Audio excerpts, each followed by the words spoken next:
And good morning, Minecraft. This is Mr. Kasarian. Welcome to episode number 55 of Modded Minecraft. Alright, so I think they're done over here. Yeah. I think we're about ready to turn this thing on. Let me just explain something here. So these are spent fuel containers, alright? These reactors generate nuclear waste. And it generally comes in two varieties, short-term and long-term. The short-term gets put in these spent fuel containers, alright? And then they generate heat while they're in there. Okay, and these are basically low half-life wastes.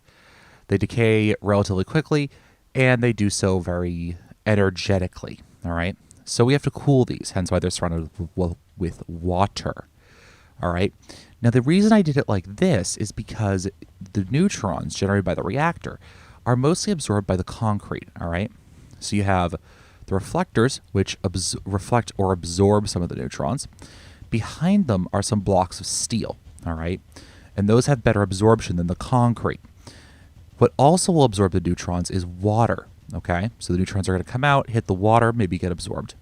If not, they'll travel through and hit another layer of concrete. So between the concrete, water, concrete, or the concrete, water, steel reflector, very few neutrons, if any, should ever escape the reactor room, okay? Great.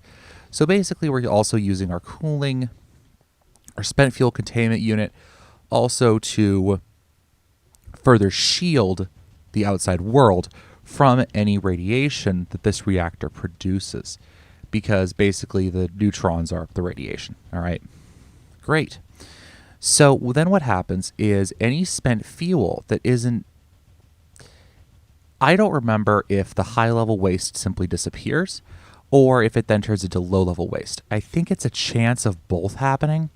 So what we also have below that in the floor, if I go over my Yeta wrench, you can see that there's another set of conduits down on the floor, all right? And those are pulling out, and those are going to actually push back into our ME system, all right? And we still need to build a place to store all of our low-level waste, which will take... It decays. It just takes forever to do so, all right? Let's put it this way, one or two pieces might decay in the full course of this entire series, all right? So we'll have to build a long-term waste storage room to deal with that, which is something that's actually very similar to real life. It's very realistic, all right? And it is a downside to nuclear power plants. So I'm going to check one or two more things, and then we're going to bring this entire reactor online and operational. All right, so what we're going to do is we're going to flip this lever.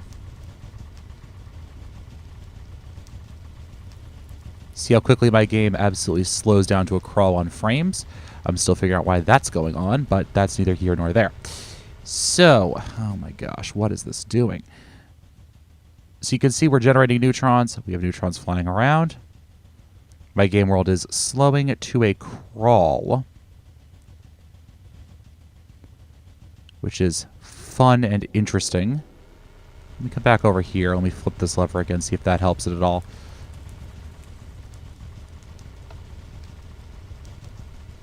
No, it doesn't.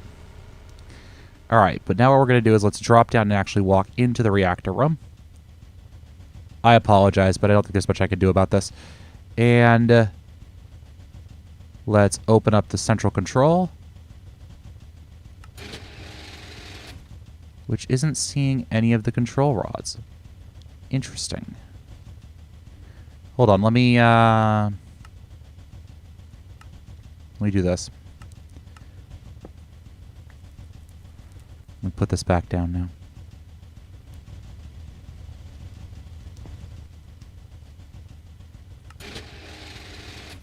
Interesting. It's not seeing any of the reactor assemblies. That is very interesting. Let me figure out why this is happening. I'll be right back. So to answer the question, the reason it wasn't working was, well, I wasn't providing enough water to it. However, we're dealing with some pretty big... Oh gosh, again? You should be getting plenty of water now.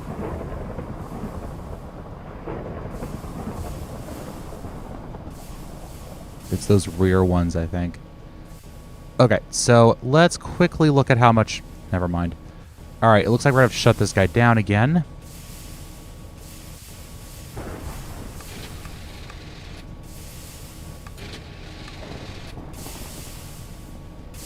Or at least isolate the back of the reactor. Okay, good. So, yeah, that's unfortunate. Alright, however, you can hear the high-pressure turbine above the thunderstorms has actually started to run. And I need to figure out what's causing this lag, because this is ridiculous. I'm down to like 6 frames per second. There's no reason I should be getting this much lag. I've run this in test worlds and it's fine. So let's look at what our turbine's doing.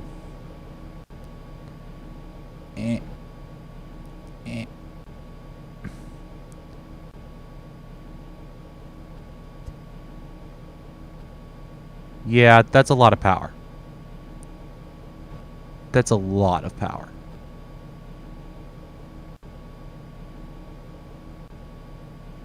That's a crap load of power. Let me see something here. Options, video settings, particles, minimal. Well, that did basically nothing.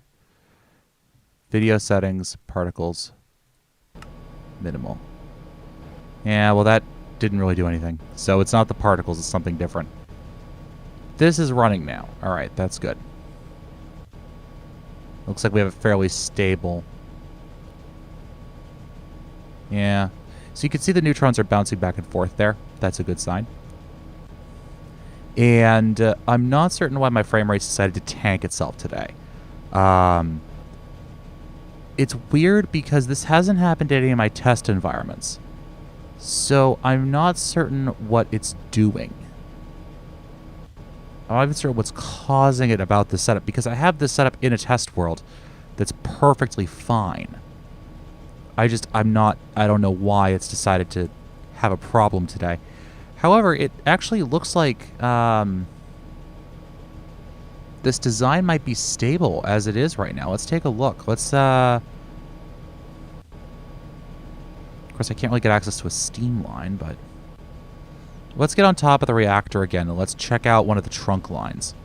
That primary trunk line. It should be this one right here.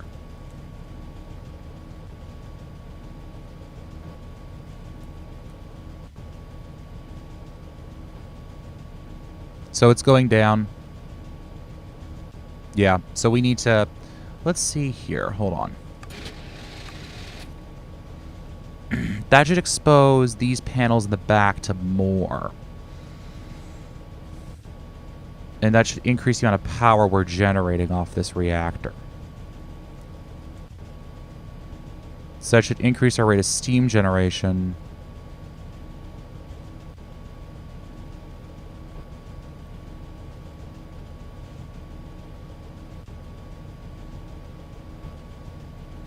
Yeah, alright, so we're going to have to give it a bit more juice. We just want to find a good balance, right? We don't want it to get so hot so fast that it doesn't want to work anymore, but we also want to make sure that the reactor stays stable, alright? Now this is basically just a test run, because remember we turned off the automatic refueling systems. So when these fully deplete, they fully deplete, and we don't have to worry about them. Alright? So those have been pulled up. We're probably getting a little hotter on our reactor now. Looks like we're...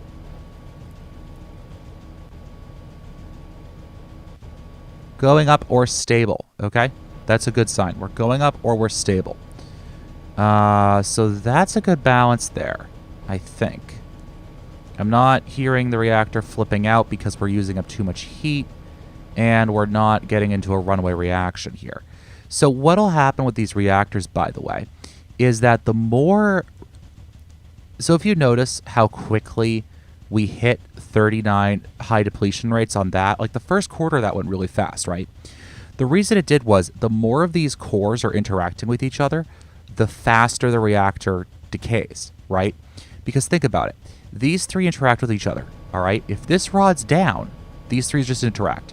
If these three interact, there's a chance that they also interact with all of these, which every time a neutron interacts, it can generate another neutron, which then interacts with all of these, which then can interact with those, which then bounces over.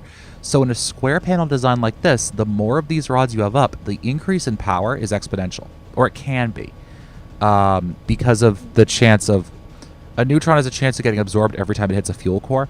If it travels through, it can interact with another fuel core. We shouldn't ever have a situation where it passes through all three, but it could happen, I guess. Maybe. I'm going to have to play around. Yes, so see, we're building up on steam, but we're staying stable. We have plenty of liquid of water in our power plant. And that means that our high-pressure turbine back there is going to happily keep running. That's not a good sound. That hissing sound, that means something's getting too hot. I don't know what's getting too hot, but something's getting too hot. Well, that core, those cores are stable, and yeah, this core is getting a little crispy. Why is he getting crispy? He shouldn't be getting that crispy. All of his... Yeah, they're all full. Oh, he's getting less crispy now. I guess that might have been a case where he got interacted with from multiple places and a bounce back from over here. So that could be it. But it looks like the reactor is actually fairly stable now. Okay. Now, if you notice, let's get back over to here. And really, guys, I have to apologize for this lag, but I'm going to have to troubleshoot it, and that's going to take me a little bit of time to do. I just don't have the time right now to actually sit down and, well, I'll probably do that after I finish this episode. I'll try and figure out why my reactor's causing me so much lag. So if you look at this guy over here, though, we're generating 8.590 gigawatts of power, all right? We're generating it at 131 radians per second, all right? That is an incredible amount of power. That is simply insane, all right? Now, let's keep that insane. And let's get over here. Let's open this guy up. Let's clear this. And let's look at this. Let's say we want to get ourselves an induction. Ah, look. An induction generator. All right. Now, do we have any superconducting cable around here? Insulated superconducting wire. Perfect. All right. So this much power, I'm not even certain what we do with this if we didn't turn it into electricity and share it. All right. Like, try to imagine dealing with this much power. Yeah, I know. Lag. I'm sorry, guys. Imagine trying to deal with this much power. Oh, wait. Got better right there. Huh. Yeah, imagine trying to deal with this much power using standard rotary craft mechanics. I guess you could do it. I'll sort of grudgingly admit you could probably do it, but... Alright, so the induction generator's down. He's receiving a monumental amount of power, okay?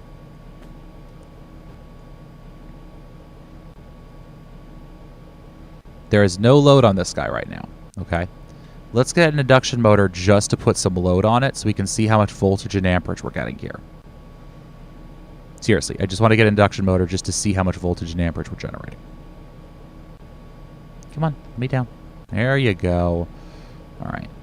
It's hard to navigate with this much lag. Really, guys, it is. Like, I don't like this lag any more than you guys do. Trust me. But I don't even know why it's happening either. So let's get ourselves an induction motor. All right. I just want to... I'm just curious, really, how much power we're actually generating on the electrical system. So let's plug it in and let's take a look. I don't even know if we actually can gearbox this down at all.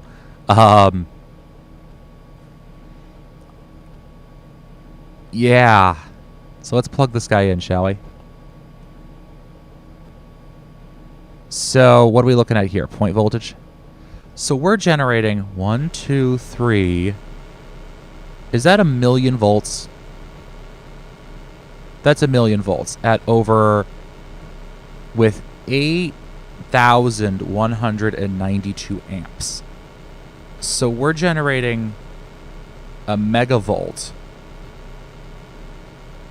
Yeah, we're generating over a megavolt of power at 8 kiloamps. Ow. Ow. Let's go with ow. All right. Yeah, and that's producing an incredible amount of power there. All right, so that's how much power one of these high-pressure turbines can actually output. And that's why I was so interested in getting one of them operational, because it's incredibly useful for us. We could just plug this straight into the rest of our line. There is, by the way, no hope that we can ever step anything up to this amount of power. I think, let's see, 131 kiloradians. What does the jet engine produce? What does the primary turbine produce? Let's check the turbine. Okay, so that's producing at 65 kiloradians.